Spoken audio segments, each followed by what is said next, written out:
Welcome to Watch What Crappens. To get our videos as soon as they're released instead of waiting for a week, head over to our Patreon. That's also where you'll find our bonus episodes and our Discord community. We love you guys.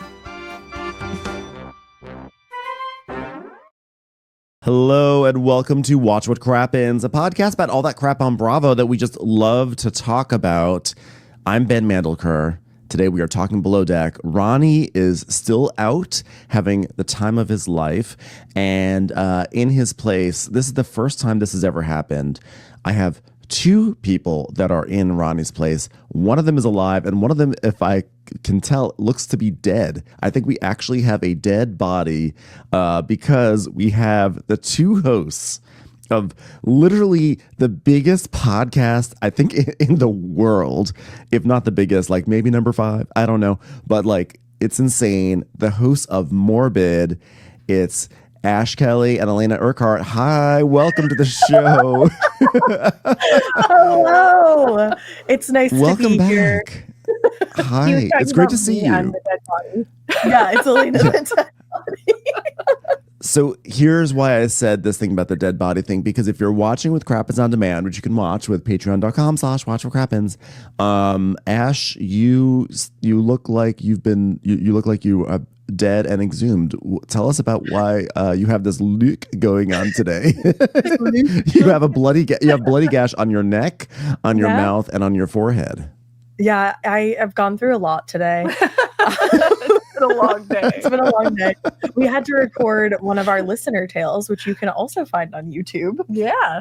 I don't really know what you type in. Maybe Morbid and YouTube. I don't know. We're not good at that. Yeah, but we always had a costume, and I had to take a quick phone call afterwards. We did a dead bride theme today, or a bride theme. You were a living bride. Yeah, I was a living bride. That's why she doesn't look so but I went full dead bride, and then I had to take a quick phone call, and then I was like, oh shit, we got to hop on with Ben. So no time. Here I am dead. I cannot tell you the amount of delight that I'm getting from just looking at you as a dead bride right now with Crappens on demand. And we're here to talk about Below Deck, of all things. All things. Oh, that's great. It feels right. It does. It does feel right. Well, by the way, I just want to say that if you are not listening to Morbid, you should start listening to Morbid, because it's a great podcast. Ronnie and I have been privileged to be guests on it once or twice, and we love you too. Every time we go to Boston, we always make sure that we have a little kiki at some point, because we just have the best time. So everyone go and support Ash and Alaina, because you guys are truly the best, whether you're dead or alive. So Thank you. We love you guys. We do. Just like Ronnie says, we love you guys. We love you guys. In that video, he's so funny. We love you guys. So first and foremost, we are talking Below Deck today. Have you guys been? You guys are Below Deck watchers generally, but Ash, you were saying before we started that you had started the season, but you'd fallen off a little bit. Tell me what happened. What caused the fall off? Yeah, my husband and I watch almost every season of Below Deck, but I was saying to Alaina this morning, with the amount of Below Deck franchises that there are now, like Below Deck Down Under, Below Deck Sailing Yacht, Below Deck Mediterranean, sometimes you just get a little below decked out. Fatigue. Fatigue. But I started watching this season. I watched like maybe the first 2 or 3 episodes, and it was just so chaotic. I was like, you know what? I'm taking a Below Deck break. It has been chaotic. I have to say, when the season began, I was like, oh, damn, this is a good season, because there was so many crazy characters on it, and it was chaotic in a way that I really liked. But some of that chaos has actually worn down on me, or worn me down, because I'm getting a little sick of this new thing that whenever anyone shares a bit of their life, they stop the whole show and they bring up this wall of photos, and then they talk for 15 seconds. And it's not even the talking for 15 seconds that bothers me, because that's what they would always do. But I don't know why we have to halt the whole show to be like, wait, so Laina's talking now. I'm like, can we just keep it moving? Do we have to have these halts? But also, the show has been preoccupied with the ongoing romances of first Solange and Kyle. And now it's Solange and Jess, and Solange and Jess and Kyle. And I have to say, I really don't care.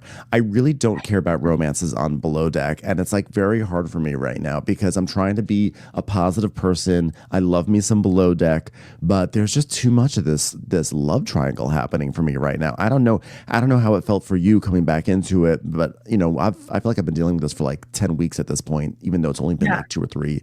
It's too much for me. I want to see them working. It's a lot. There's too much happen because I was like in on the season. I don't know what season it is, but it was with Rocky. The one with that was season 3 when she came in. Yeah. And I loved that one because that was like singularly focused, like what was going on with Rocky. And there was one drama, really. Yeah, there was one drama that you could kind of just be like, okay, that's fun. This is just like so many people involved that I'm like, I don't even know what's going on right now. Yeah. Like at one point I was like, is this the same person? Who is that? Yeah, there's also a lot of people and everybody's messing with each other. So it's like, who's who? No. Yeah, I almost need the show to take like a beat. Like maybe like we can like if there's a lot of stuff happening on board, like I would actually almost prefer a charter to last like 3 episodes and we can like kind of like breathe a little bit, but it's like one thing after another. It's like super fast and it is chaotic and like and the time that it does slow down is for this love triangle that I'm like, I've had enough of the love triangle. I tune into Below Deck to watch people work and then also fuck up at their job and watch other people have to pick up the slack and then complain about it, which we definitely got in this episode too. But I'm like, if there's like a boatmance between a decky and like a third stew, it's like really like it's not. I don't want it to be centered. It can be a little side thing that happens when the charter's over. Yeah, it's hard. Life is hard for us. I think it's really difficult to get through. and you know what? I don't like the Instagram wall either. No, I don't either. I was surprised by that when that happened. I was like, it's jarring. What's going on? I'm like, why are we on Instagram all of a sudden? I know, like I don't mind the new big flashy fonts. That's okay. And then they occasionally have like they'll like for some reason to make it seem sexier, like when Chef Anthony is like adding like an ice cube to a glass, I'll like watch the ice cube tumble in like in slow-mo. It's like, okay, sure. It's a slow motion ice cube. It's a sexy yacht where things go in slow motion. That's fine. But the Instagram wall, for some reason, like that is the tweak this season that has broken my back. Like that is the straw that broke I am the camel and my camel back is broken because I can't with the Instagram wall. I completely agree. Because then it takes away from the sexy ice cube moment. Yeah, I want my sexy ice cube. Actually, really does. I was like, this isn't sexy. Really, the ice cube. Yes. It's like you may be thinking you're looking at a sexy ice cube, but now we're going to look at someone's random Instagram wall and not even long enough that we can leer at all the photos. It's just, it really just sort of like stops the scene. Like the scene just halts and you're like, oh, okay, we're going to have to hear about someone's life. And then, I don't know. I think that it should march forward like every other Below Deck has always done. So yeah, agreed. That being so wow, really started for this episode from a place of no, but I do love Below Deck. I want to remind everyone I do love the show. So why don't we dive into? Oh my goodness, you know what's so funny?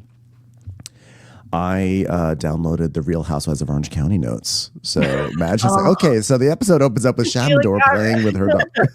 I'm still Wait a sad. second. Shannon Beador is not. Shannon Beador is not on this boat. Oh, get Shannon Beador on this boat. I'm so in for Shannon Beador, ex Below Deck. I'm surprised she hasn't been. I feel like if Shannon were on Below Deck, she would be hilarious. She'd be like, "Well, first before we leave this, is this pillow hypoallergenic? Because if we're in the high seas and I have a sneezing attack, it's going to be difficult for everyone." Incredible. Picture Archie on the high seas. Archie would be having the time of his life. In fact, I bet Archie loves the Instagram wall. I bet every time he sees the Instagram wall, his tail wags. Archie, that is not a tennis ball. Archie has a friend now too, right? Archie has a brother. Didn't Shannon adopt another dog? I forget the name, but yeah, she did. Well, happy for Archie. I mean, Archie deserves a friend after Archie was blamed for her DUI. Let's not forget. Well, I was just out walking the dog. He was very stimulated after watching Below Deck. And so I was walking him at 2 a.m. And that's why. And that's why I have a bloody face. Yeah, there's no reason that car is wrecked over there. Poor Archie. I know. Justice for Archie. Truly. Justice for Archie. Okay, let's get into the episode. I have the proper notes up now. It is no longer the Real Housewives of Orange County notes.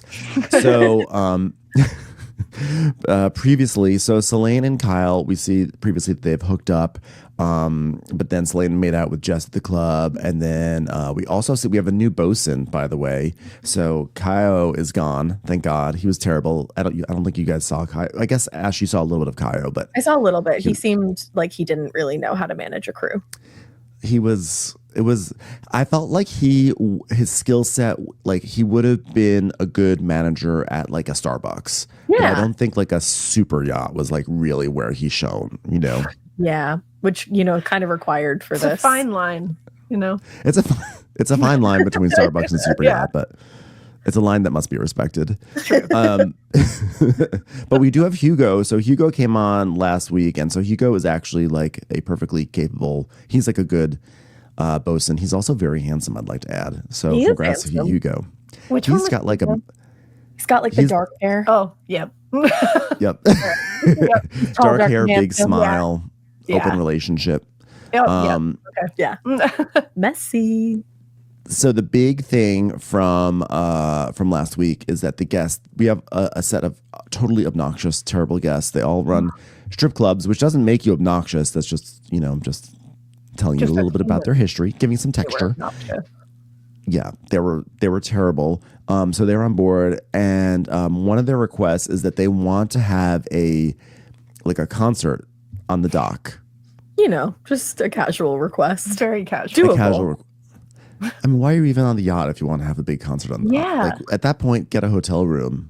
Yeah. How about this? Go to a concert. How about just go to a concert? There's always that. Don't make requests on land when you're on yacht. No. Thank you. I think a picnic is allowed. You can make a picnic request, Fair. but like actually doing a concert setup at this point, like just throw yourself down a set of staircases. Not even a set of stairs, a set of staircases. Yeah. This is multiple flights. I want you to go down. Don't stop at that first one. Keep rolling. So now Fraser has, last episode he checked in. It was hard for him to find an event planner. He finally found one. The guy's like, I'll have it all ready on Sunday. And where we left off on the last episode is that Fraser went to the dock to do a walkthrough with Captain Carey. Nothing was set up. Ooh. And it's like, is this concert going to happen? I know. Fraser looked very harried by it. And I was, yeah. Did you think the concert was going to happen, or did you think like, okay, Bravo's just fucking with him, they're keeping everything out around the corner, and then like they're going to make it come last minute to make it seem dramatic? The latter. Yeah. Yeah. I was worried for Fraser. You were worried for Fraser? I was worried. These things always have a way of working themselves out, especially when the episode ends that way, and then you're carrying up next week, carrying on. You're like, oh, it'll be fine. They're just leading you in. Yeah. Yeah.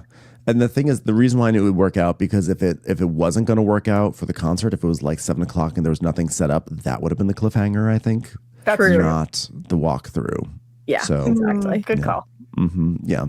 Thank you. I'm an official below deckologist at this point. So I feel like I've been doing this for a while. I'm a professional.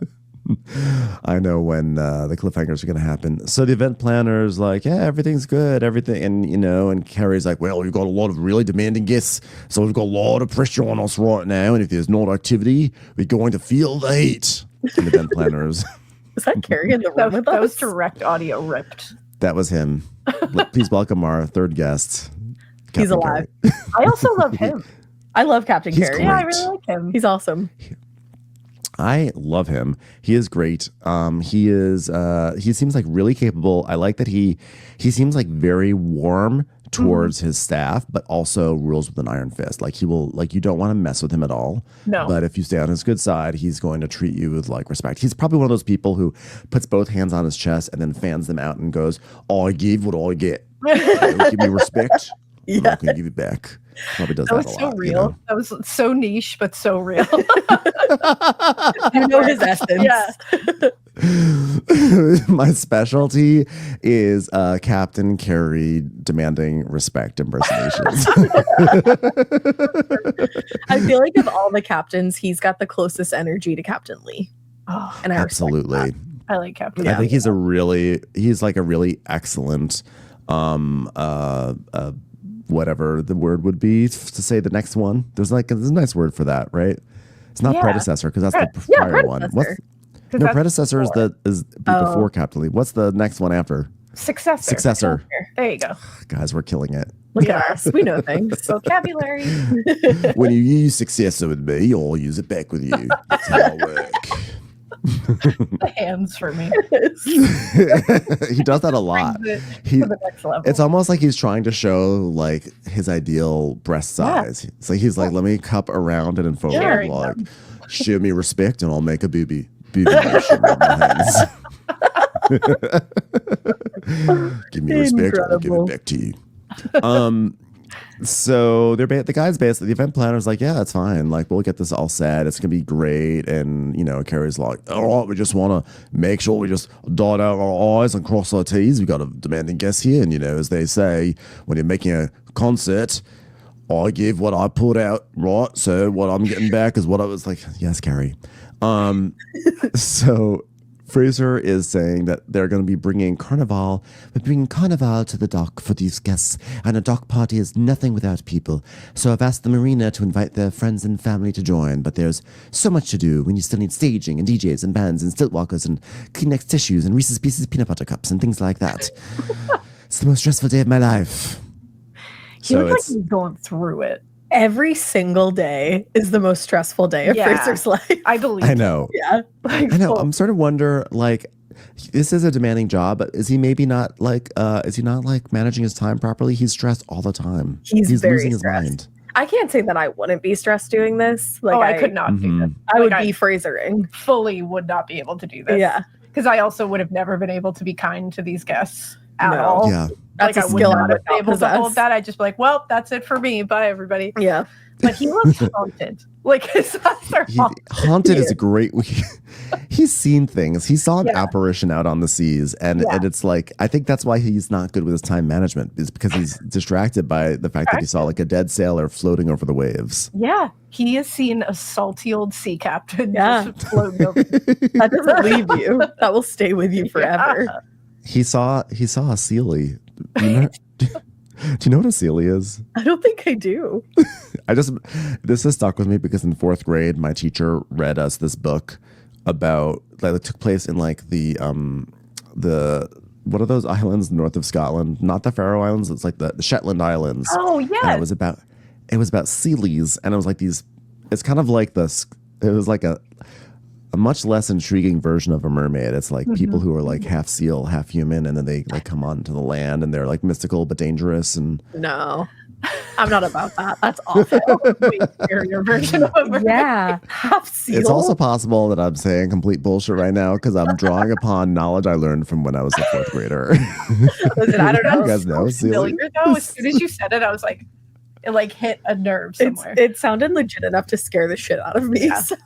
And now I see it in my mind's eye, so I'm scared. And I don't want to. I feel like Fraser. Yeah. Well, I tried to do a search, and this is what I did a search. I said Sealy Shetland Islands, and Google AI said, you're asking about a mattress named after the Shetland Islands. Here's what you need to know about that. Said he's not haunted by a mattress, Siri. Said I am not. Get it together. Guys, did you know about the Sealy mattresses? They're horrifying. It will scare the shit out of you. But by the way, is the Sealy mattress really named after the Sealy? It's a Selkie. Okay. Isn't that a dress brand? Oh, wait, it can be both. I really need to get to the bottom of these half seal, half man people. From mattresses to dress brands to half seal people. What's happening? Have you guys heard of the mythical cryptid known as the Serta? Watch out. It's going to come for you. I mean, Casper is a friendly ghost, so I mean, we're on something here. You have options of your haunt. Okay, so I have no idea what I'm talking about, clearly, because I have no idea what sort of like folklore I've like scrambled up in my brain that I've tried to insert at this podcast. But like, I'm pretty sure there's some sort of half seal creature that haunts the Shetland Islands, and I just don't. Maybe it's not a Sealy. Maybe it's something else. But one of those. All we know is that Fraser has seen it, and it has never been the same. Yes, both versions of it. Oh, it is Selkie. You're right. It is Selkie, not Sealy. Okay. Yep. Yeah, a mythological creature from Scottish and Irish folklore capable of transforming between seal and human by shedding or donning their seal skin. Oh, so they just have a pile of skin somewhere. Oh, Like, yeah. excuse me. Fraser's seen that. Now I know what to dress up as for our next He listener tale. stumbled upon the pile of skin. Yeah. That's what he I think he did. He's like, why did no one clean this up? Selene, there's a pile of seal skin in the salon. Please clean that up right away. She says, I don't know what you're saying. Going forward, when we clean up our seal skin, we always fold it afterwards. Always. So yes, he's seen sealskin and he's haunted. And now he has to, with a vision of sealskin in his mind, he has to put on some sort of carnival on the dock that all the dock workers are going to come to and dance at. Dance these around poor people. And these people live there. I mean, these people know what a good carnival party is. They're like, I don't want to go to the dock. I don't want to go to Aunt Maureen's dock to go to the carnival. No. Who wants that? No. For a bunch of Americans on a boat? No, Rude thank you. I want to go to my own car. Yeah. For Dawn the cackler. I'll remember Dawn for the rest of my days. Good you couldn't Lord. bring me anywhere for Dawn. I'd throw her overboard. How many bars in Arizona has she terrorized? You know that, like, you go to a bar in Phoenix and Dawn is there. Be like, hey, shots, get this person a shot. They're in my bar. I don't even know if she's from Phoenix. Like, a Walgreens. like she's banned. She's banned from a lot of places. She's banned from even, my heart. Yeah. Even the Selkies don't want her. They're like, no, we don't want you in seal form either. Yeah, they said seal skin. You're too cursed. No. You're more cursed than we are. We're cursed enough, Dawn. We don't need adding Dawn into our mix. They're like, you know what? Actually, we decide we're just gonna stay as seals. She ends Selkies once and for all. That's how we got like, seals. Dawn came around. They're like, "Hey, you guys want to be humans right now? I got some schlitz that we can party with." Like, sorry, we're seals now. We don't. You want to be humans right now? She goes to the edge of the water. Hey, seals, you want to party? They're like, absolutely not, Dawn. Like, never again, Dawn. You're banned from this ledge. Never again. They're like, we see there's some orcas over there. We're gonna go see if we can hang out with them instead. Maybe Dawn should go hang out with them. Honestly, Dawn would be an orca. You know, Dawn would be like those guys in Dune, the Fremen who can ride the sandworms. She'd be doing that with orcas. You like feed her to an orca, and she winds up riding it. You're like, God damn it, Dawn! Somehow she survives. Orca rider. Oh God. So Fraser's got to figure this all out, and then meanwhile, Carrie is reminding Fraser to get a checklist together because that's important. And then Rainbow is checking in on Anthony, and he's gonna be making like a little Provençal tart, sort of like small pizzas. And I was like, you are trying way too hard for these people. Yeah. You just put some store-bought like focaccia dough in the oven, put some shredded mozz on there, and then serve it to them because they are not going to even appreciate this Provençal miniature tart. Right? Just give them a bologna and cheese sandwich and call it a day. That's really all they deserve. That's the energy. Yeah, that's all they deserve. That's it. I mean, I wouldn't be mad at a bologna and cheese sandwich. I actually love the bologna and cheese sandwich. As soon as I said it, I was like, I kind of. I keep running into this. Alaina has been bringing up bologna and cheese a lot for some reason, and other people are like, "Yeah, that sounds great." That sounds disgusting to me.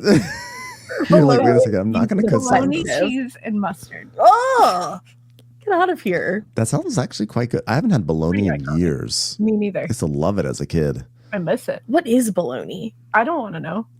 What isn't it? Exactly. Yeah, see, that's my problem. I don't need to know anything about it. No. If I don't know about it. It's a little bit of it. everything. Yeah. It's a little, you've got, I think it's got some, maybe there's some beef, some pork, maybe some seal, in honor of our sealies.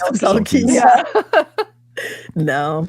You guys can have those. I'll have those. I'll tell you, the tarts. It's about 85% salt. That's what bologna is. Yeah. Yeah. It's all sodium. Yeah. Feel it after.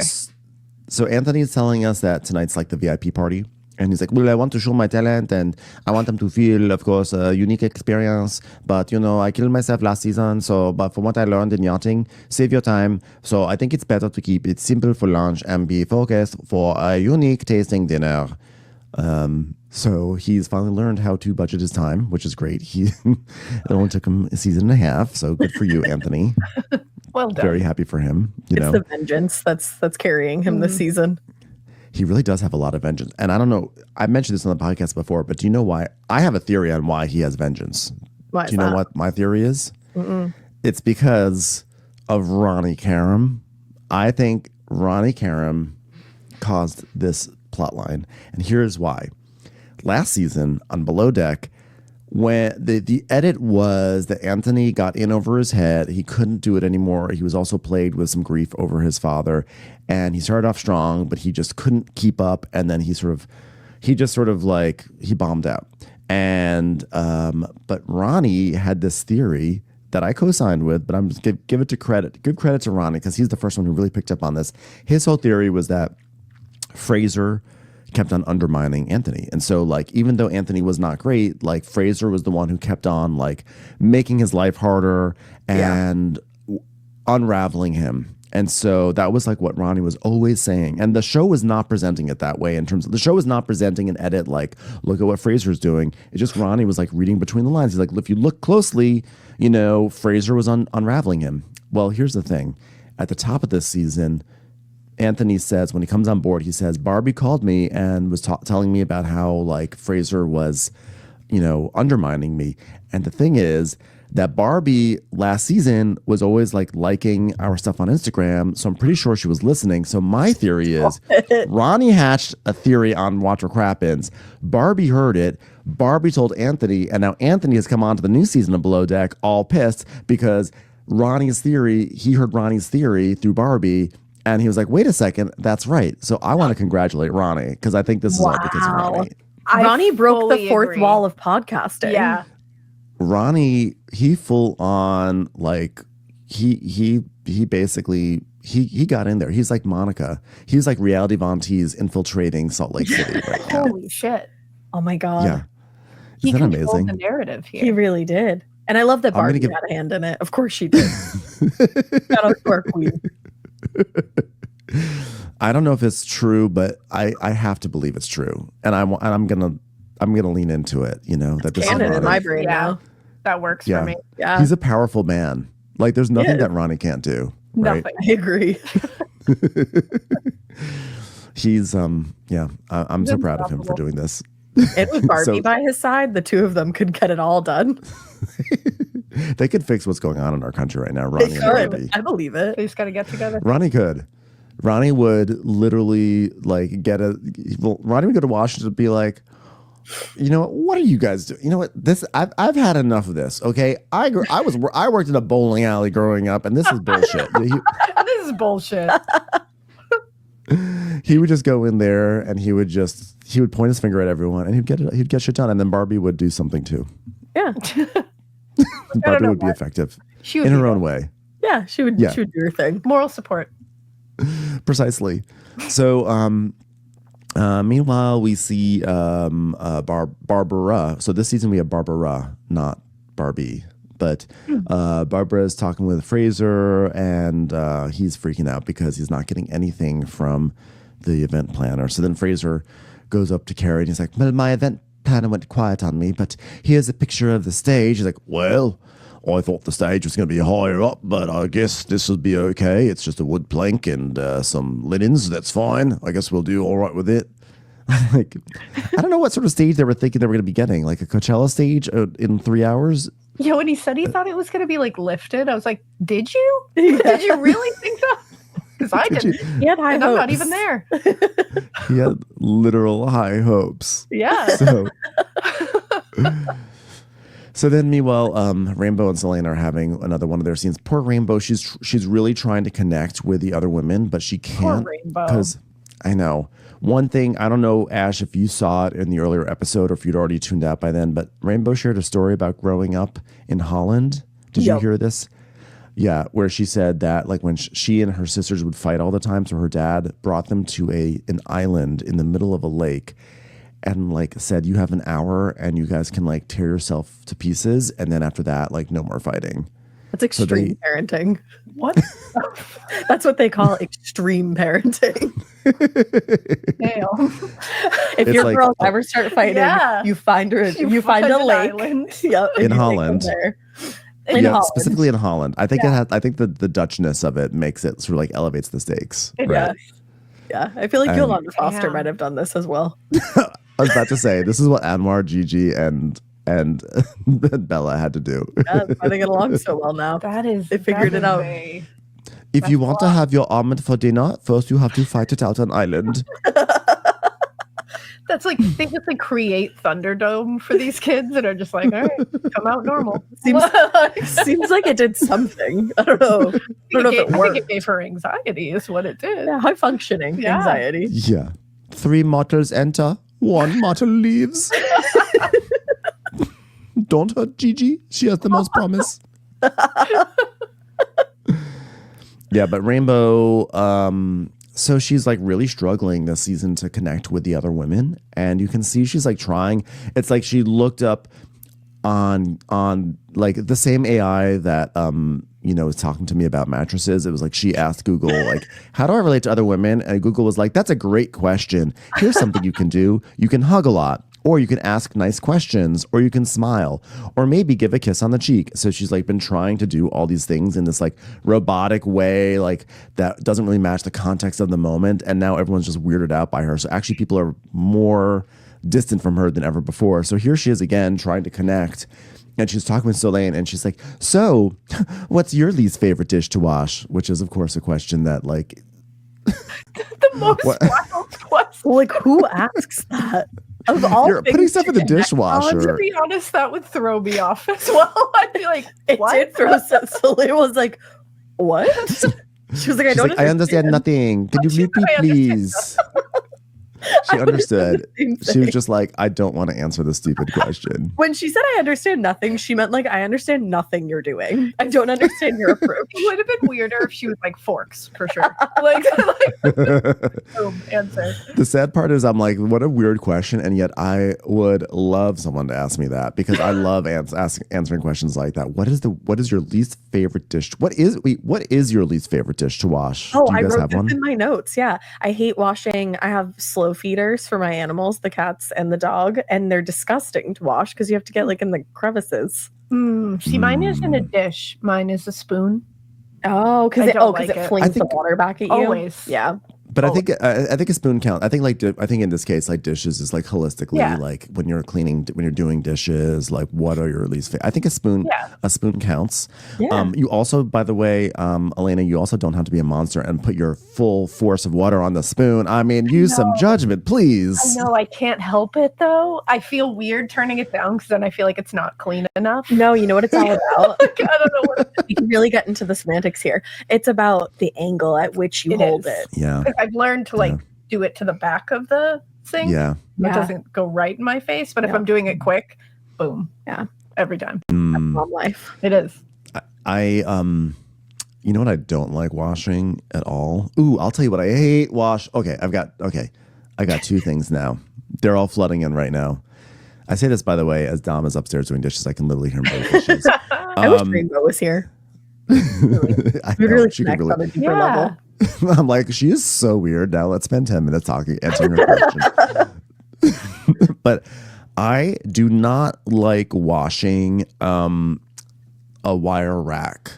Like if you have to like cook something on, in like a pan, and you put a wire rack. Because first of all, stuff is usually stuck onto it really badly. But also it's like the sponge doesn't go over it nicely. And I'm talking about like a gridded one, not like just Yes. lines. Yep. And like the water, it's like you want to spray it. Like you never quite get the right coverage. And I would say the same goes for like a mesh strainer is also very annoying to me. Oh, That It was shouldn't gonna be be. my next one. That's awful to wash.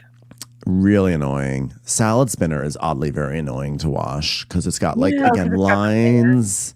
Too. The lettuce really clings to it too. You think the Yeah. lettuce would release right away, but that lettuce will stay in there as long as it can stay in. It's like clinging on for dear life. Yeah. It's like rainbow Those are- for the conversation. The rainbow. I'll tell you the number one worst thing to clean. The number one, this is a little bit more niche. I have a silicone rolling mat. So if you want to like make like a pie dough or something like this, you put it down on the counter so that way it doesn't stick as much, and it has like measuring things, whatever. And so you make your pie dough, but then when you have to clean it, it's this big floppy. It's a big floppy flap of silicone. Yeah. Yep. It's like Selkie skin. Yeah. That's it's actually what it was. It's 100% Selkie. It was found on a beach. That is truly the worst thing to clean in the world. I don't know if you guys have experience with that, but it is. It's there's just no good and easy way to do it. It just flops around in the sink. I think you win. Yeah. It's the worst. You can't get any purchase on it. You're trying. It's like. Nope. If anyone has any tips on how to clean those things, please let me know because I'm living in hell. I'm in constant hell with this thing. Ben is actually sweating right now. See? I am in hell. Oh, asked you this. Asked all of that. She would be so happy with this conversation. We could have connected so deeply. Yeah. I would have made her yachting experience much better because yes, you would have. We all would have because we would have given her the respect that question deserved. Yeah, absolutely. Salil just didn't have time for that. No time. She's like, no, don't understand. I hate it. I hate washing everything. Goodbye. Like, why are you here? I knew immediately when she said I understand nothing. I was like, this is not going to go how Rainbow would like it to. No, it's just not. He kept asking and kept reiterating, and I was like, I'm getting so uncomfortable. I know. Yeah, Rainbow, just stop trying to connect with her. At this point, it's your desperation is driving people away. Just do your job. Don't talk to other people. Like talk to who you want to talk to. Don't try to like win people over because it's too late. It's too late. Yeah. Just head down. Kiss Damo. Get into yeah, exactly. That seems to be building quietly is like a relationship with her and Damo. I don't know if that will happen, but oh my goodness, my phone's ringing. I bet this is my mom. It's not.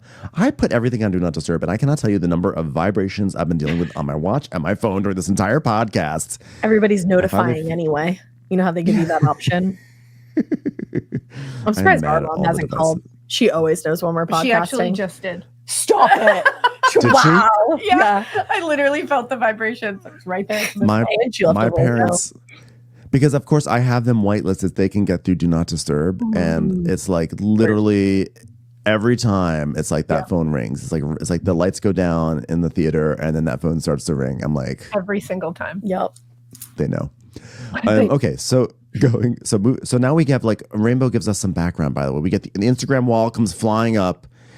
And she tells us, I'm trying to do better as a leader, and I would love to connect, but it's not working very well. So growing up, I was very much a troublemaker, and now that's why I take so much responsibility, which is when I'm involved in any conflict, because growing up, it was usually my fault. And that's why I keep trying to like never give up. But like, it's just not the greatest feeling.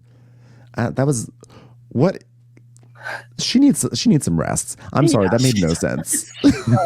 She really just had like a lot and connected words with like. And when she said growing up it was my fault, I was like, yeah, who told you that? Like I was like, oh yeah, she's hurting. What she's like went through the Scared Straight program or something, because she's like, I was always a troublemaker. I was always at fault. So now I'm just like, I don't know. I'm just trying to like never give up. I guess she's like afraid of it being her fault again. Like she was there like a dead body that came into the mix here where she was like, never again. I can never go back to those ways. It's you, Ash. Never again. The ghost of her past. I scared her straight.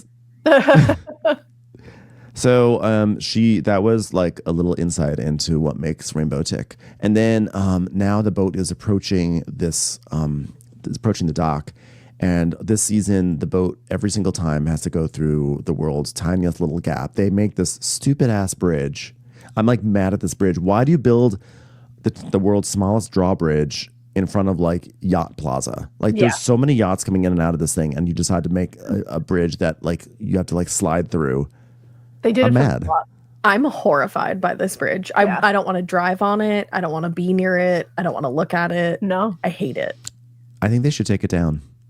I say take it down, and they'll figure out some other way to get across that gap, because I think it's I don't think it's right. Zip line channel. Zip line. Yeah. Mm-hmm. The zip line across.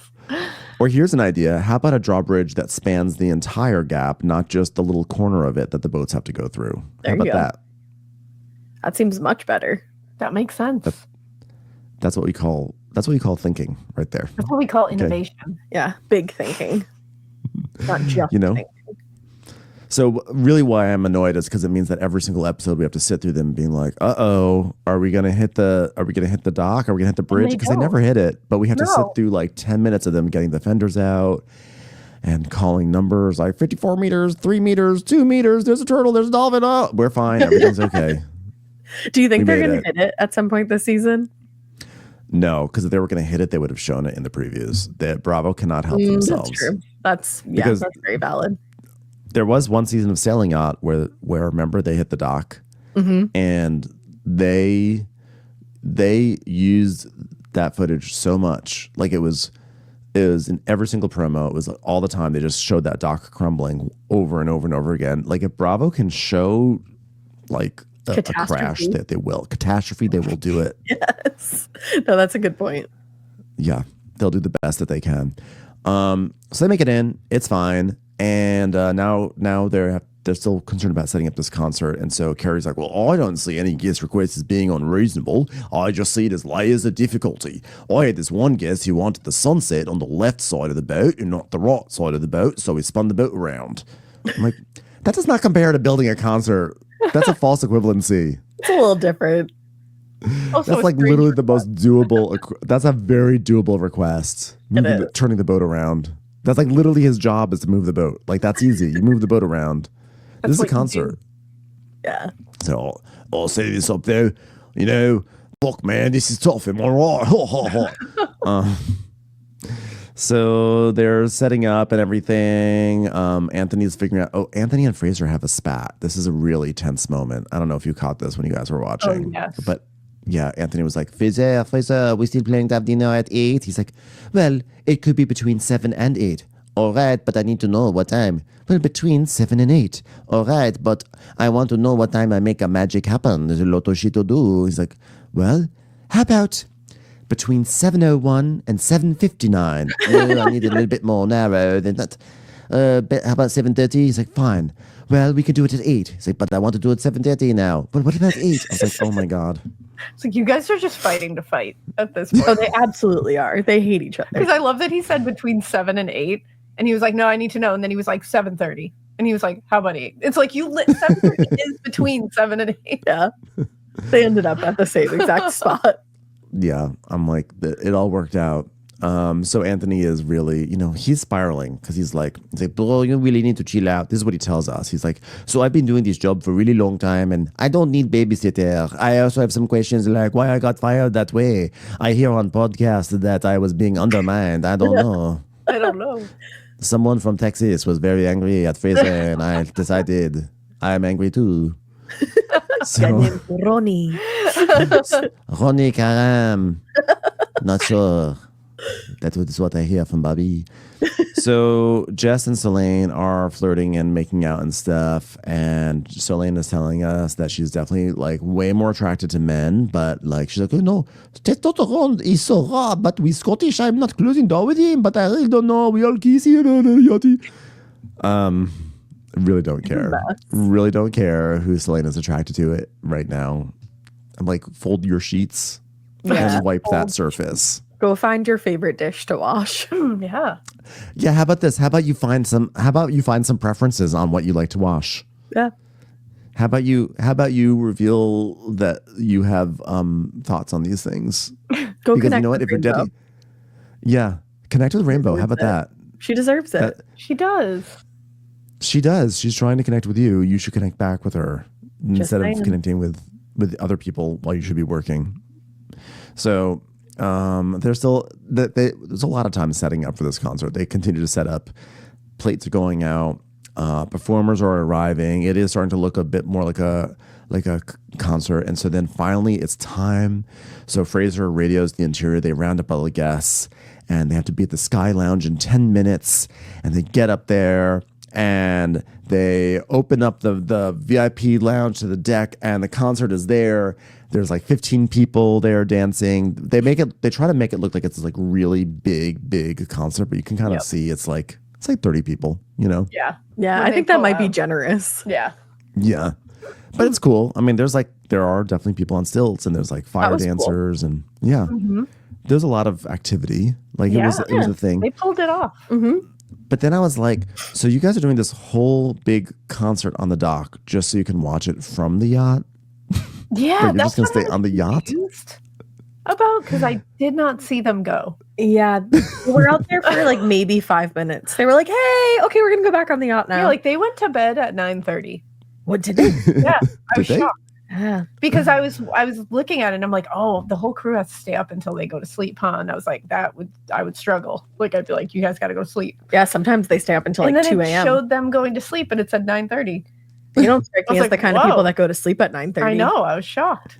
Yeah, I think at some point they went down to the deck, but like onto the dock, but like they were primarily on the boat. Yeah, they're like, just set up something that we can see from the boat, which just felt weird. It felt unnecessary. There was something also that felt, there was something weird about like these like white Americans coming to the islands and being like, I'm going to stay on the boat. I'm going to look down. I will not actually go into it. I'm just going to look down and like perform your culture for us. I don't know. Like it was like, I got this. It like had this undertone. Very American. It was the like just watching them experience the thing that they had orchestrated. Like was so weird. Yeah, from their pedestal. Yeah, it was just such a weird. Yeah, there was something about it, like, you know, I don't know why, if they had gone into the, like, if they had actually like spent more time on the dock, it would have felt less like that. I don't know. I think there's just something about being on this big luxury boat. Yeah. And making everyone move all the stuff around to put on this performance for them to watch on this boat, looking down on them. It just sort of like the optics of it and the vibe of it just felt like, I was like, I don't know how I feel about this. Yeah. It was very charter guest. At the very least, it was very charter guest. And to be fair, we did see them go down onto the dock. So that there was that too. But I was like, wait, but you're not planning to spend your time primarily on the dock. No. It's like they went through all this trouble. You just want something to look at from the boat. I don't know. Yeah, it too was much. great. Next time, it's called, you know what I do? Plug in your phone and press play on some music. That's what I say. And then bring Rocky Runners. back in to dress up like a mermaid and jump in the water. There you go. I mean, someone, speaking of mermaids, right? Yeah. Mermaid. Speaking of Selkies. The original. Yeah. Speaking of Selkies. She's a Selkie that lost her way and became a mermaid. Probably rejected from the mermaid people. Probably. Definitely. So the party's happening, it's fun, and Fraser's really happy, you know, and so then the food is being served, like shrimp cocktail and croque monsieur and a broccoli soup. I'm sorry, Anthony, didn't you just have like a monologue about like, we are going to do a simple lunch, that way dinner can be a masterpiece, and you're like serving shrimp cocktail and broccoli soup? It looked really good though. It looked delicious, but like he's acting like he was gonna make like a Peking duck or something. Yeah, you know, but like I thought it was gonna be intense. Yeah. Yeah. So everyone's wasted. Fraser breaks a glass. He drops a glass, and then of course, guess who's there to see it? Our fucking girl Dawn, pride of the Selkies. She's like, she's horrible. Pride of the Selkies. She's like, you dropped that, Fraser. What the fuck, Fraser? I said you made a mess, Fraser. I felt so bad. I was like, Fraser, say something really mean to her. Fraser, kill her. Fraser, get her, Fraser. Sacrifice your job. Dawn was so awful that I couldn't tell if she was actually doing like tongue-in-cheek bossiness, and like I sort of had this feeling like after every time we saw her bark at them, she laughed like, I'm just kidding. Let me help you up with that. But they just kept on cutting that part out just to make her look terrible. Like, because she was so bad, I couldn't imagine that she was that bad sincerely the entire time. That's nasty. It's always weird when you see these people be so awful because you're like, you know, you're being filmed right now. Like there's a camera in your face. So are you turning it on for the camera, or are you worse when there's no cameras? Probably worse. Yeah. Well, it's always, you know, and the thing is this, please note that Dawn, as well as that little guy with the beard, who is a piece of shit as well, they were the bossiest and the loudest, and they were friends of the primaries. And like, you know, on Below Deck and the Below Deck, the greater world, it's always the friends ofs who get like the free ride who are always the most obnoxious. The primaries are usually not as obnoxious. They can be, but it's always the friends who are like, you know, they were the ones that gifted this, or even if they have to pay, there's something about being the friend of. They just like want to make a mark or something, and they're the worst on these shows. Remember that one friend who wouldn't share a room with another girl, and the poor girl was like sleeping in the main living area, and then Captain Lee had to give up his bed for her to sleep there? Oh my God. That was like I 100% forgot example. That. I don't think I will ever forget that as long as I live. What the hell? She was like, no, she's not sleeping in here. By the way, she's on this trip. Captain Lee was like, she's a cow. You can sleep in my room. She's a cow. I think he called her a cow or something awful. I love it when they guest fight with each other. Like, I get so invested in their drama when they are bickering and they're like, Cindy, be quiet. You have to go to bed, Cindy. Go to bed right now, Cindy. And Cindy's like, what? You always do this. Ever since I was you always done that. Go to bed, Cindy. You're drunk. I'm not drunk. You're drunk. I'm happy. You're the man that's crumbling. Because their shit always, it turns into like an Edward Albee play. And I'm like, I would like to watch that. Hell Can yeah. we watch more of that? Can we keep the cameras on them? It looks like this season is going to be crazy. Like the next episode or maybe the next couple ones. They have to there's like gonna be a drunk lady. Bring some lady off the boat. Yeah. That's the thing I think about the beginning of the season is like I was like, I want to see more of the guest drama and less of the romance. And it looks like there will be more. It does. Actually, after watching this episode and seeing what was to come, I was like, I think I might be signing back on to this season. I know. No, the trailer was great. I mean, it's been like a perfectly fine season. I just don't really like the tweaks that they've made. And the past like 2 or 3 weeks, like this whole thing with Solane, it's like deeply uninteresting to me. Maybe I'm like a curmudgeon, but I tune into these shows to see like the workplace dynamics. And it's like I don't really care who she's going to choose. Now, I know that her previous experience was that she was on like Love Island France. But yeah, I forgot that. Maybe that's why she's like used to this sort of situation. That's what she was called in for. That makes sense. Yeah. Did you guys watch Love Island, by the way? I can't get into Love Island, and I keep trying.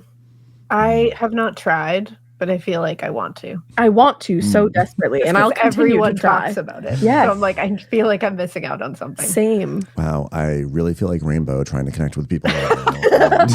What's your favorite Love Island to watch? I understand. What's your favorite Love Islander to watch? So anyway, Dawn is making Fraser's life hell, and he's like, they have no decorum, no class. And he's not wrong. They're like, and then they're just like yelling, like, Rainbow, get over here, Rainbow, you're yelling in the room, Rainbow. Yeah, one of them's like, you can't leave the room, Rainbow. I was like, oh my god, punch that guy in the face. And then one of them, I think it's Dawn, says, you don't make the rules, I make the rules. And I was like, no, that person was literally hired to run this ship. Like they do in fact make the rules. They do. They actually make the rules. Dawn, Dawn.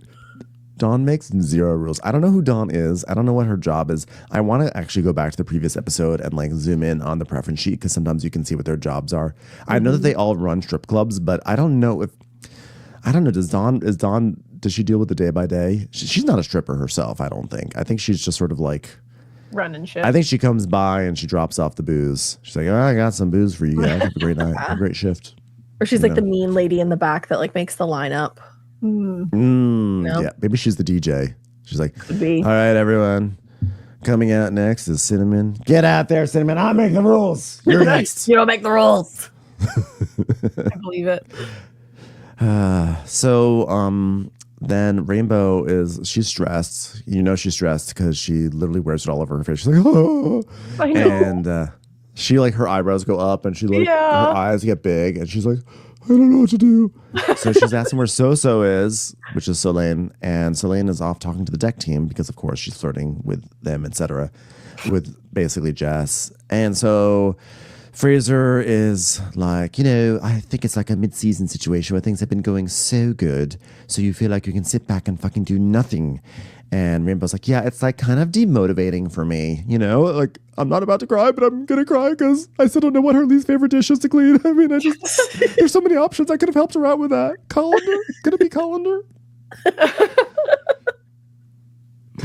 Please tell me. So Rainbow is losing it because she's doing all the work, and So is off talking to the deck team and flirting with Jess and all that stuff. And then Damo weighs in, And he's like, I'm starting to see that Jess and Selena are distracting each other, which ends up causing more work for us. And it's fine if, you're welcome to be distracted by another attractive person at work, but everybody needs to do their part and you need to do your job because we're a team and we pick up everyone else's slack when someone else drops the line. So we're all going to fall over. It's not good. So they're basically all getting annoyed at Selena. So she's never going to get fired, though, because she's too good TV, right? Do you think she should be fired? Yes. In a work sense, absolutely. For watching the show sense, no. Yeah, she literally has been totally incapable the entire season. She does like 3 things and she's like, that was a lot of work. Time for me to have a break now. She says that at least 3 times an episode, it seems. She does it like 3 times within like 15 minutes on this episode, I swear to God. And later, was she actually drinking? Yeah, she was drinking something. Maybe it was just apple juice. I don't know. But she was like, oh, time for a break for me. Because they gave her that edit where they show everyone working really hard. And then she's like drinking a beverage in the corner. And like, oh, time for work. Time for break. So Rambo's getting frustrated. She's like, she just doesn't want to do it. It's like, I get it. You're tired, but I'm also tired. I'm more than happy to help the team any way possible. I'll even clean my least favorite dish. Whatever that is, someone can ask. Someone else. But I'll never tell. Just kidding. I would love to tell someone. Totally tell. She's like, so Celine, I don't know if you realize this, but when I ask you what's your least favorite dish, it's more so that way you'll then ask me, what's your least favorite dish? And then I can tell you because I have something planned, but you won't ask me, so I can't let it out. And I have all this anxiety built up inside me about pizza cutters. Oh, pizza cutters are a bad one to clean. Oh, those aren't cookies, so bad. Because when you do it, it spins. That's true, but what about ice cream? But then you have to move it to get behind where the wheel hits the handle. That's true. I usually sort of grab it. I sort of do like a swirly on it on top. I hold it carefully and just really. Yeah. I'll tell you what is bad is I like an old fashioned ice cream scoop or a cookie scoop. Oh, where you've got that metal thing that swings. So you have to get under that, and you have to make sure you get under the little metal piece. That's almost impossible. Yeah. That's a hard one. See, Rainbow had a lot to say. I know it. She had a whole script planned. We have this much, and there's going to be more that pops into our heads. She thought she was going places. Yeah.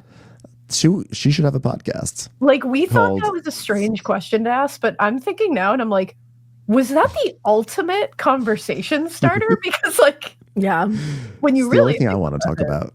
Listen, I don't want to recap anymore. Put that on your Hinge profile. Ask that. Because it gets people thinking. Yeah. I was just start a podcast called Dishing It. Oh, wow. That's smart. I like that. Should give that to her. I just thought a sourdough starter container. Those are awful to clean. I don't have one of those. Wait, what are tell me, I don't have one. Is that like the why tell me what that looks like and why it's so awful. Okay, so just like whatever, you can keep it in whatever container you want to. Mine's in a mason jar, but it gets so crusted on there that it's like impossible to get off. And you really shouldn't put it down your drain because they expand. Wow. Sourdough. I did not know that. I thought Alaina's terrified of sourdough.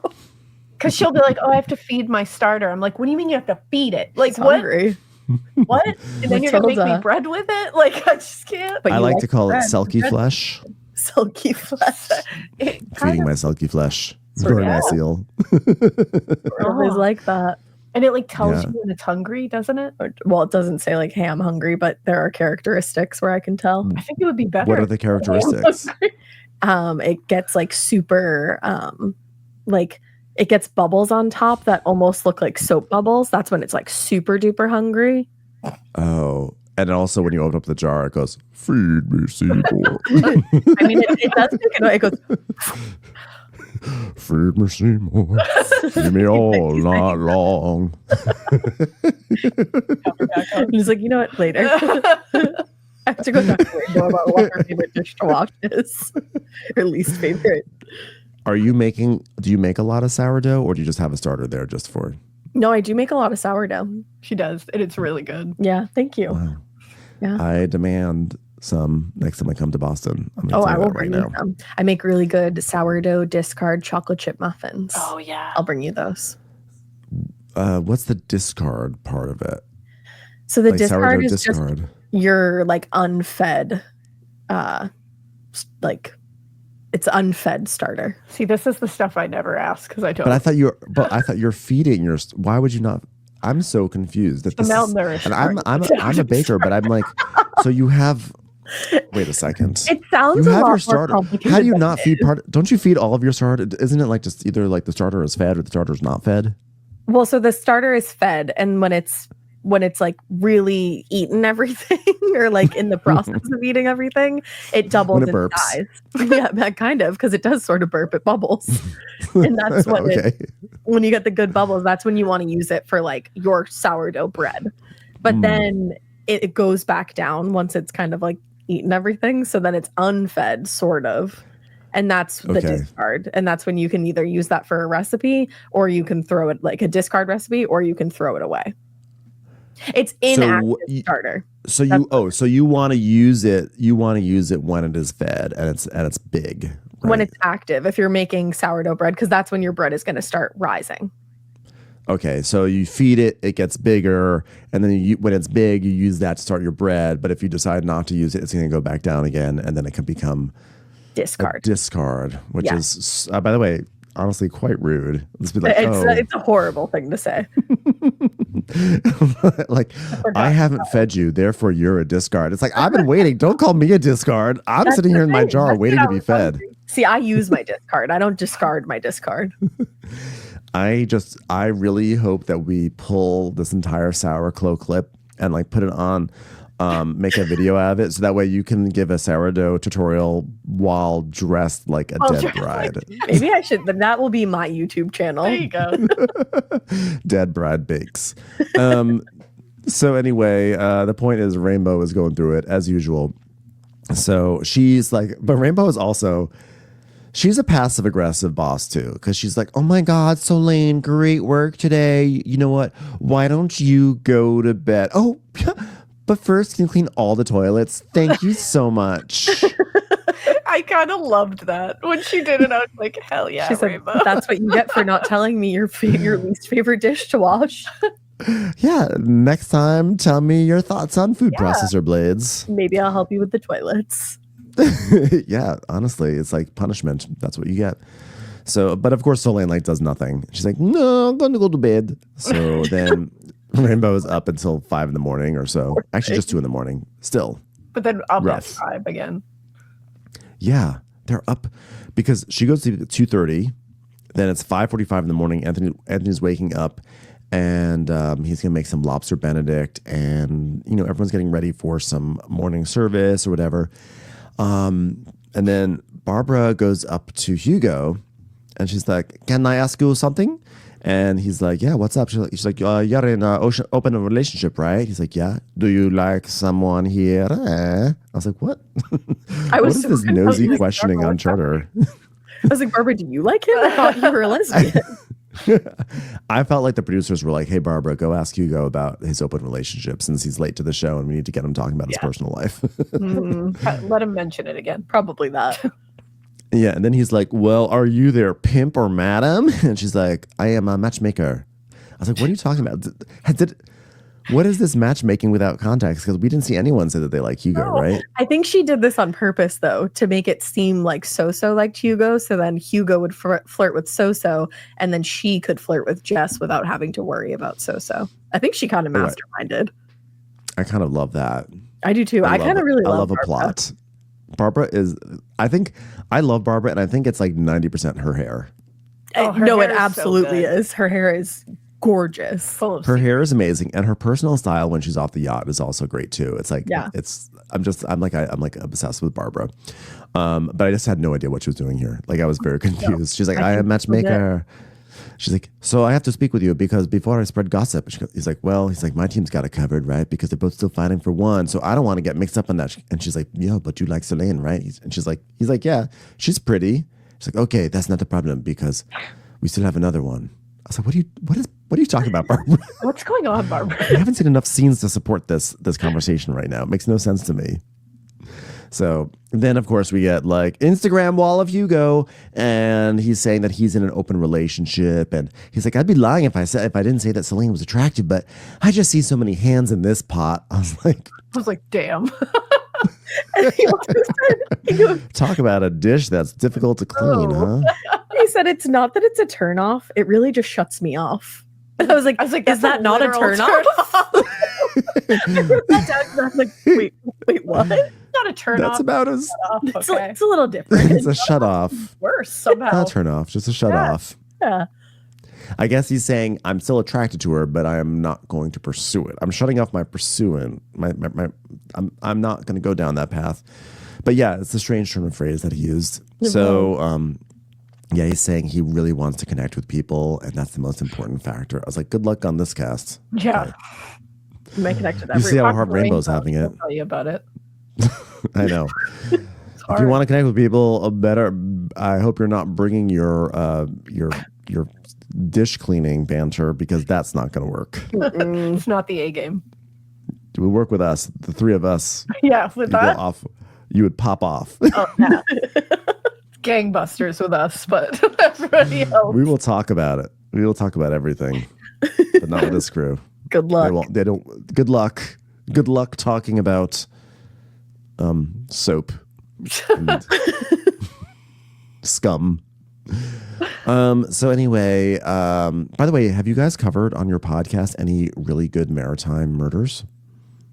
We really haven't, actually. I know. We've been wanting to do more of those, actually, because I love them when I hear them anywhere else. We did one that was like this really remote place in Alaska. Yep. And there was like a whole crew of people that got murdered on a boat, and it's still unsolved. Yeah, that was a crazy I one. think it was Craig, Alaska. You might be right. Oh, that's right. Craig gone over Alaska. Exactly. All I can think of, actually. That one. But yeah, we haven't done a lot of maritime. We got to watch that Captain Lee show to get some ideas. Yeah, we did like the speaking of the Indianapolis. That was a really good one. Why was it so good? Just the survival stories in that one, and then the stories of like them surviving up to a point, and then how they like horrifically died, like shark attacks and shit. It was like, oof. That story threw me. Maritime disasters. Maritime disasters are real. Those are pretty wild. But I feel like there's also like a number of those stories of people who fall overboard. You know, like but there was like cruise ships. There was one, I remember like 2 or 3 years ago, there was like a gay couple that got drunk and they got into a fight, and then one guy like wound up falling overboard, and he was clinging onto the side of the boat, and people were filming him, and then he couldn't cling on any longer, and then he just, I looked at the video and it was really horrifying. Oh, wow. So, yeah. And that's like my biggest fear. The ocean scares me so much. It's too vast. So scary. It's so scary. It's too vast. I don't belong in there. No, no one don't belong there. None of us. We don't. That's not our natural habitat. Because you know what? Like, I just think, what would happen if I were left adrift at sea and I couldn't tell anyone what my least favorite dish was to clean? Anyone. Someone. What happened? I thought of one that's really good. Someone save me. I have to let this out. I need to tell you why. That's how they find you. They're like, we have this weird sound of someone yelling about dish strainers. You become lore.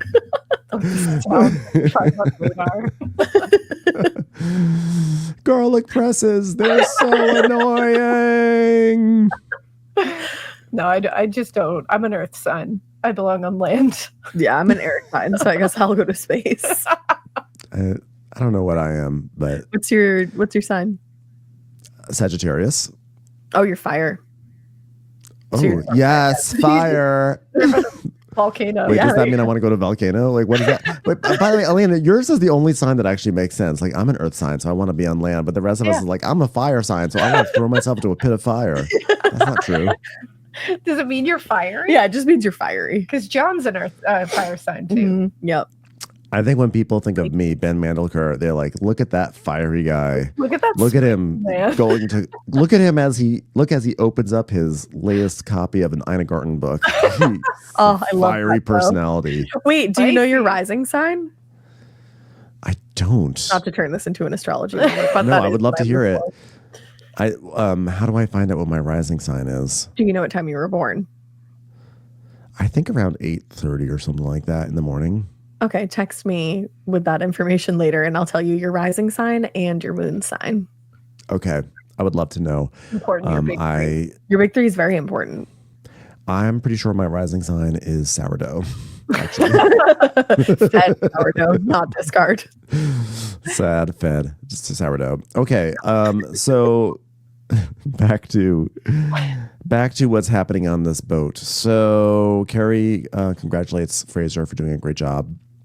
And then Fraser's basically saying how the staff is kind of starting to slip a little bit. And he's like, every year I see it happen and I don't want it to happen again. So I'm going to have a meeting with them where I'm very, very serious. But before I do that, I'm going to gossip with them a whole bunch. Like, go for it, sir. Good luck. So Fraser, they're like pulling into the dock. They're actually already at the dock, but they're like waiting for everyone to leave this boat because it's the next day.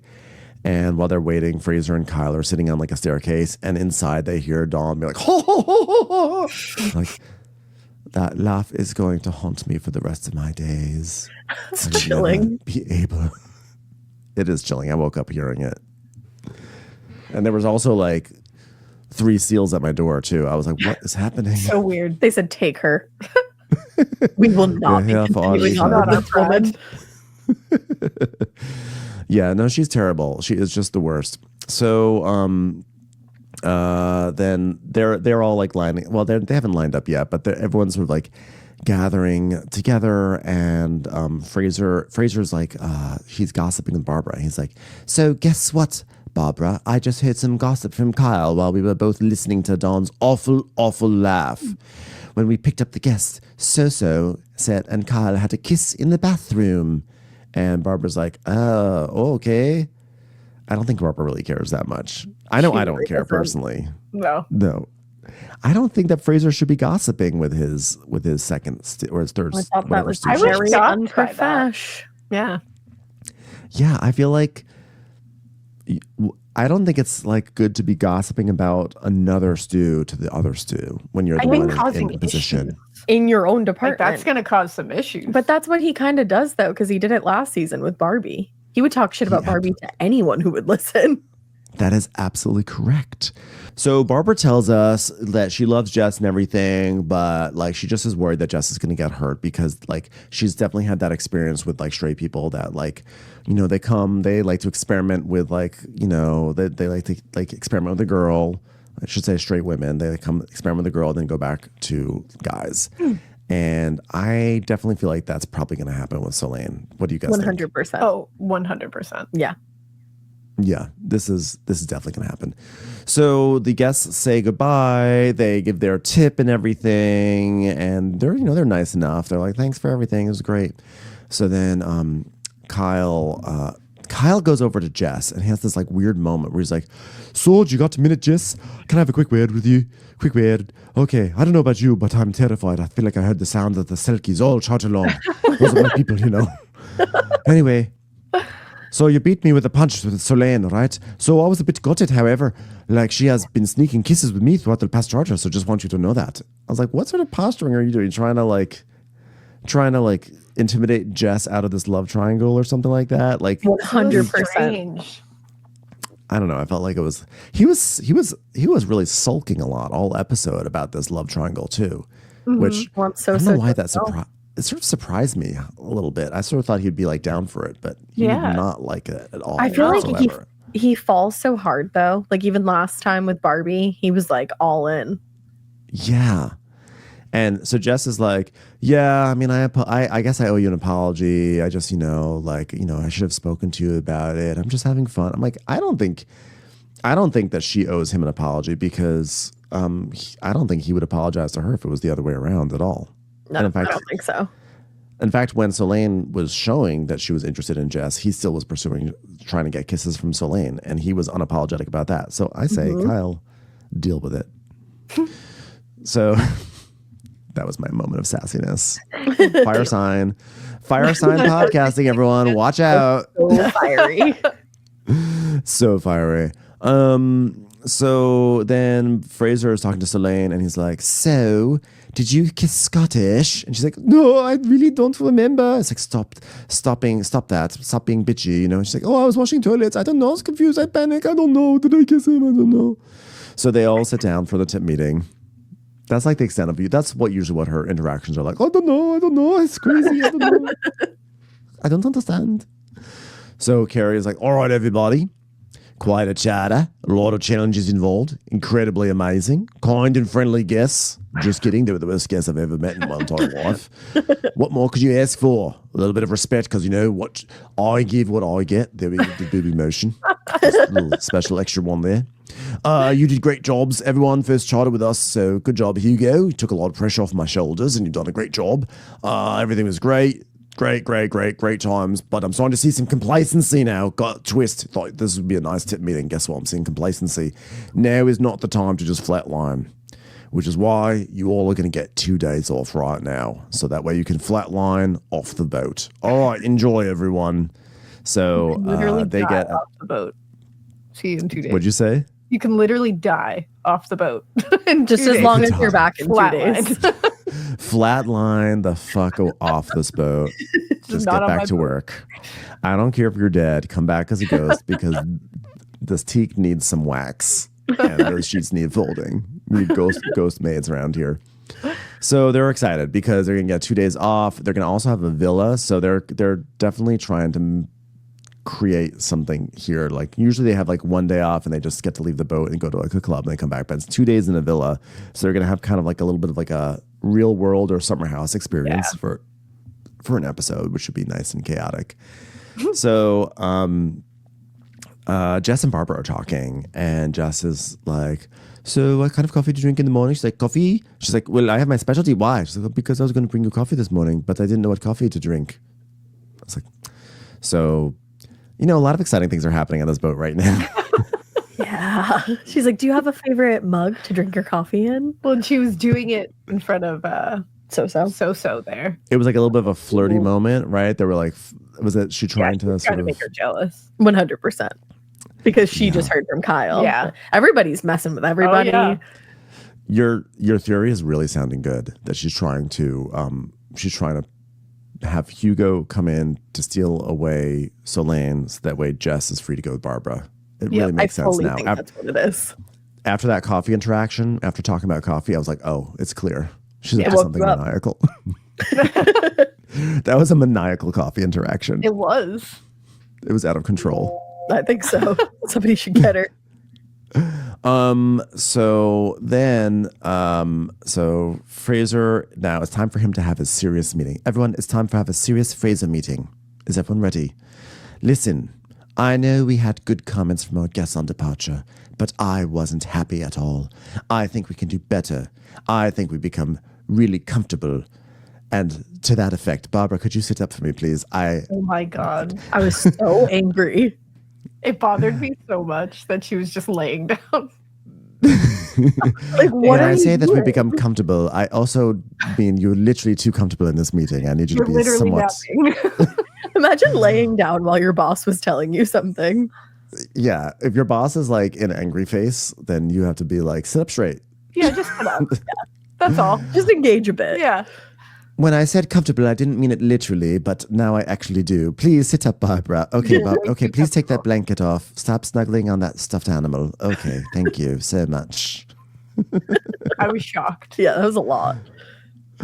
Listen, I know it's the middle of the season, and I know that we're tired, especially Rainbow. Look at her over there, trembling in the corner.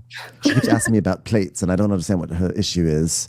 She asked me the other day if I've ever cleaned a potato ricer, and I said, why are you asking me these things? She's cracked. She's cracked. She's gonna be. We've lost Rainbow, and what I'm trying to say is we need to save her. So please, everyone work harder, okay? Rainbow, how are you doing over there? She's like, wax on, wax off. I'm drowning. I'm drowning. She just is like she's like clutching a blender cup. She's like, do you know how to clean this? I hate cleaning these. By the way, cleaning a blender is actually really, it's a joy. You know why? Because you put the soap in there in the water and you hit the blender. My God, and you let the blender do the work. Yep. Is that how you clean your I blenders? love doing that. I've never done that. It's very That's how you do it. That's actually so innovative. Mm-hmm. So to me, it's a two-step process. You put like soap and water in the blender, and you could do this with a food processor too.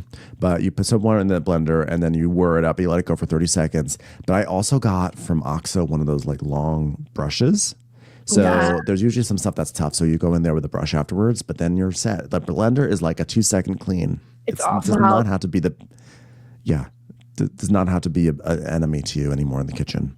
You know? Yeah, this couldn't have come at a better time because I'm making pesto tonight. Boom. Thanks for that.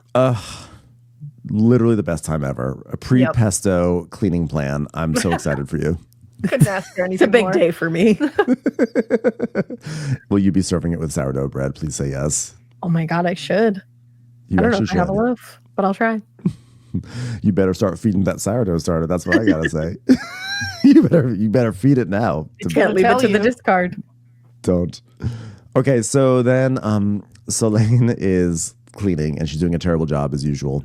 And she's like not very detail oriented. She's just like, whatever, let me just do what I have to do to get it done. And Rainbow's like, she's like, you gotta like work hard. You gotta care about this a little bit more. She goes, do you know what breaks my heart? When you say things like they don't care. She's like, well, they don't care. The guests don't care. She's like, no, but I genuinely care because it's your own work product. Why don't you care about your own work product? She's like, I don't have time. Your heart is stronger.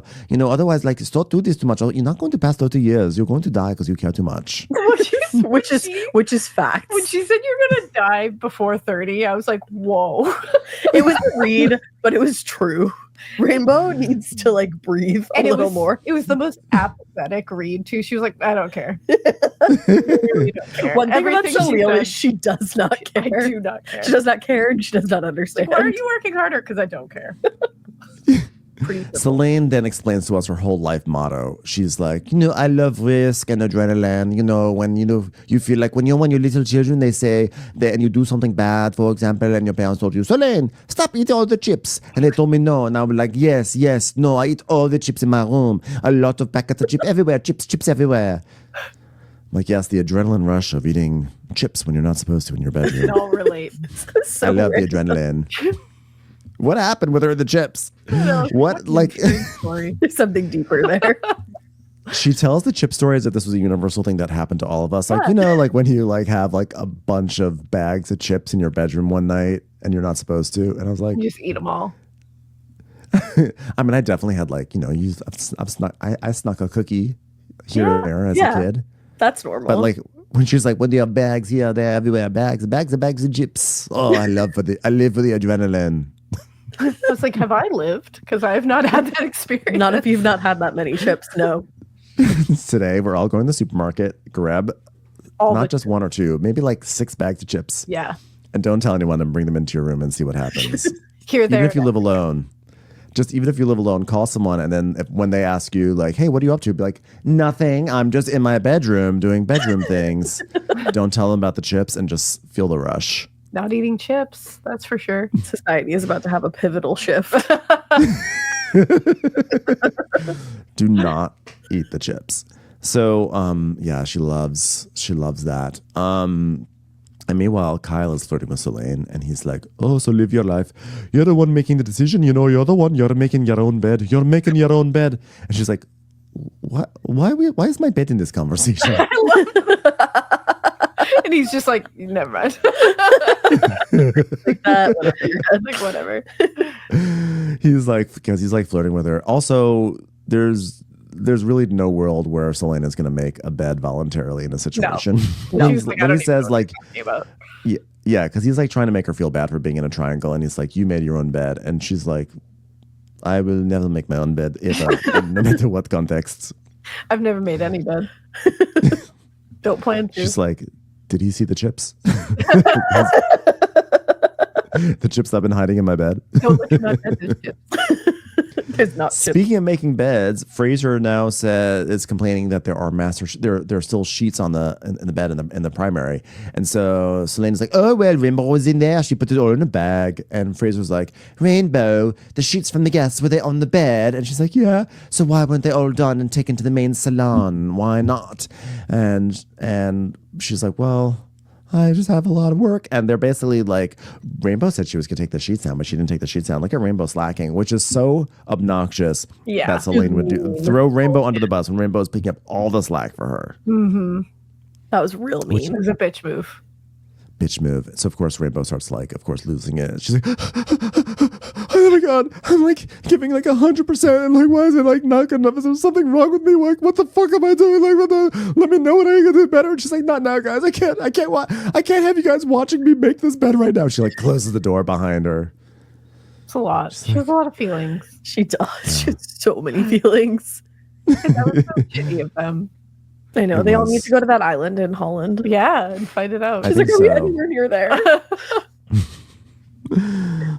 My final answer is going to be cast iron grill pan. My least favorite dish to clean, everyone. Cast iron grill pan. In case anybody cares. But you don't. But you don't, because you never asked. She just yells that up at the boat on the last day. They're like, what? It was cast iron skills. Cast iron skills if anyone ever cared, but you didn't. They're like, what did she say? See you never. Serrated knife. What about that? I don't like it. You wouldn't know. You wouldn't know. You never asked. So that's actually how the episode ends. Is her like having a meltdown while she makes the bed and slams the door in our face, and which is kind of funny because then they're like, still to come this season. Like it's like this was like an epic cliffhanger. Like is Rainbow gonna be able to make that bed? Like who knows? Can she write the ship right now? Can she do it? Like this is such a big cliffhanger. We have to show the rest of the season like the trailer. This is so big. But that was it. That was the end of the episode. How'd you guys feel about the episode? Wow, that much. Wow, you really loved it. You know what? It wasn't the greatest Below Deck of all time, but I will say the trailer made me the mid-season trailer. I was like, all right, I'm coming back. That's how I felt. Trailer was great because trailer we see that there's that lady who's so drunk that it looks like they have to medevac her out of there. And then there's also intrigue about whether or not Kyle sleeps with the guest, which is also fun. What do we think? Yeah. I think 100%. He looked very guilty. Yeah, the way he's pulling his pants up when he gets out of the ocean, I was like, oh. I said, the way he looks at the camera, he's like, yeah, I fucked her. Like he doesn't care. No, could not give a shit. shit. He's gonna fuck whatever he wants to fuck. Yeah. I just want to say thank you again so much for coming on to this Below Deck episode. Remind everyone where they can follow you on social media and how they can listen to your podcast. Oh my God, well, thank you for having us. Yeah, thank you for having us. This was awesome. This was so much fun. We're always around if one of you is not. Yeah. And I don't know anything about our social media, so. I think our Instagram is at a Morbid Podcast or potentially at Morbid Podcast. Try both. See where it lands you. See what happens. Okay. See what happens.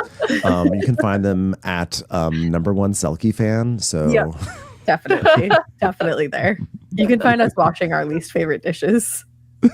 And moaning and groaning about it while your sourdough watches. It's like, hurry up, lady. I need to be fed. Precisely. Put down that colander. Put down that honey dripper. No, but I need to get every crevice. Thank you again so much. If listeners are interested in true crime and for some reason you are not already listening to Morbid, which is crazy because I'm like not even joking. You guys are like one of the biggest podcasts in the entire world. Oh my God, it's crazy. How you guys have the biggest podcast? It's crazy. Oh, turn to Shannon Beador. I've never seen such a big podcast. Wow. Archie. Go check out Morbid. It's an awesome podcast. And thank you again so much for coming on. Love you both. And we'll catch hopefully I'll see you again soon. Bye everyone.